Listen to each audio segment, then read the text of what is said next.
Borobudur. Borobudur atau banyak orang menyebutnya sebagai Candi Borobudur. Di masa lalu pernah dinobatkan sebagai salah satu dari 7 keajaiban dunia. Ya, Borobudur memang candi Buddha atau kuil Buddha terbesar di dunia. Tidaklah aneh ketika di masa itu sempat menyandang predikat tersebut. Candi Borobudur berada di Desa Borobudur, Kecamatan Borobudur, Kabupaten Magelang, Provinsi Jawa Tengah. Candi Buddha terbesar di dunia ini dibangun pada zaman keemasan Wangsa Sailendra sepanjang waktu 75 tahun, yakni dimulai pada tahun 750 Masehi dan selesai pembangunannya pada tahun 825 Masehi. Pada saat itu, Mataram kuno atau Wangsa Sailendra di bawah pimpinan Maharaja Semaratungga. Candi Borobudur bisa dibilang adalah salah satu puncak peradaban Nusantara. Candi ini berdiri kokoh di dataran yang didukung keindahannya oleh 7 gunung yang kokoh mengelilingi. 7 gunung tersebut adalah Gunung Merapi, Gunung Merbabu, Gunung Telomoyo, Gunung Andong, Gunung Sindoro, Gunung Sumbing, dan seolah juga ditopang langsung oleh kokohnya perbukitan menoreh. Candi Borobudur keberadaannya juga diapit oleh 2 sungai besar, yakni Kali Progo dan Sungai Elo. Borobudur yang berada di bumi Sambara Budara ini pernah ditinggalkan. Artinya hampir bisa dibilang pernah sama sekali tidak digunakan.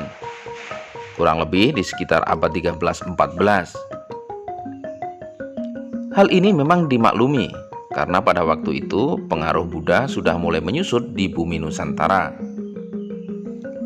Sekian ratus tahun Borobudur tertimbun tanah, ditelan bumi, dan seolah-olah tak lagi berfungsi. Hingga pada tahun 1814, Letnan Gubernur Jenderal Sir Thomas Stamford Raffles mengetahui keberadaan Candi Borobudur dari laporan seseorang yang didapatkannya saat dalam perjalanan dinas Raffles ke Semarang. Candi itu diketahui di Bumi Segoro, demikian istilahnya pada waktu itu, masuk wilayah Magelang. Raffles yang memang memiliki minat besar pada peninggalan kuno masa lalu, pada waktu itu kemudian menunjuk Cornelius, perwira Belanda yang berpengalaman dalam peninggalan kuno di tanah Jawa, untuk kemudian diberi tugas membersihkan, memunculkan kembali Candi Borobudur, yang ketika itu menyerupai sebuah bukit yang tertutup semak belukar dan pohon-pohonan.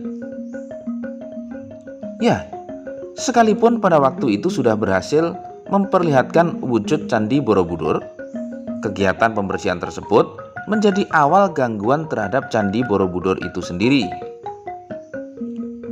Dikisahkan pada masa itu, banyak warga mulai berani mengambil batu candi dan memanfaatkannya sebagai bahan bangunan rumah mereka.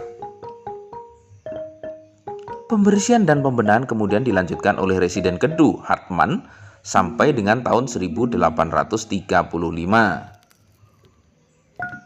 Di era Hartmann itulah pemerintah Hindia Belanda melakukan promosi dan publikasi sehingga nama Candi Borobudur mulai terangkat dan dikenal di mata dunia. Setelah itu, banyak orang dari berbagai kalangan mulai melihat dan menilai candi tersebut, bahkan kemudian juga menelitinya. Di tahun 1882 muncul usulan kepada pemerintah Hindia Belanda untuk merobohkan Candi Borobudur dan menyimpan kepingan batu dengan relief di museum saja. Namun usulan tersebut ditolak. Berbagai macam kontroversi memang selalu mengiringi keberadaan Candi Buddha terbesar di dunia ini. Berbagai macam peristiwa tragis pernah menimpa candi kebanggaan Indonesia ini. tak kurang dari bom, kemudian juga ulah-ulah nakal para pengunjung.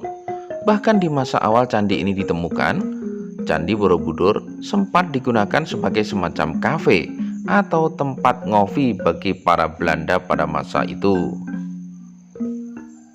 Di tahun-tahun belakangan, ada sebuah klaim menarik yang justru menambah tragis keberadaan Candi Borobudur ini, yakni ketika seorang matematikawan, yakni Kiai Haji Fahmi Basya, menantang siapapun untuk membuktikan bahwa Candi Borobudur dibangun pada abad ke-8 oleh Wangsa Sailendra di bawah Maharaja Semaratungga pada masa itu. Bahkan dengan lantang, Kiai Haji Fahmi Basya menyebutkan bahwa Candi Borobudur adalah peninggalan Nabi Sulaiman. Berbagai macam hipotesa, berbagai macam argumentasi diungkapkan oleh sosok yang menyatakan diri sebagai penemu matematika Islam tersebut. Tentu saja hal ini memancing kontroversi yang lebih luas, memancing perdebatan dan juga pertentangan di antara para ilmuwan dan tentu saja di antara para arkeolog dan sejarawan. Salah satu yang sangat menentang pendapat dari Kiai Haji Fahmi Basya adalah Dwi Prandiawan dari Departemen Arkeologi Universitas Gadjah Mada Yogyakarta. Beliau meyakinkan bahwa bukti secara arkeologis Borobudur adalah bangunan Buddha dan dibangun penguasa Buddhis pada abad ke-8. Sejumlah temuan prasasti menunjukkan bangunan suci yang didirikan untuk tempat ziarah itu. Meskipun demikian, dari aneka artefak sejarah itu memang belum ada yang menyebut secara persis nama Borobudur. Pengaruh budaya Buddha dari India menurut Pratnyawan demikian kuatnya di Candi Borobudur, sehingga tidak membuka kemungkinan bahwa bangunan ini didirikan oleh peradaban Islam.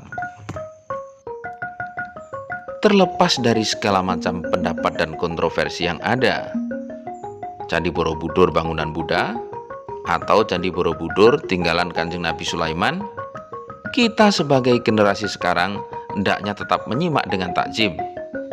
Biarlah waktu dan penelitian yang membuktikannya. Akan tetapi satu yang pantas dan harus kita catat,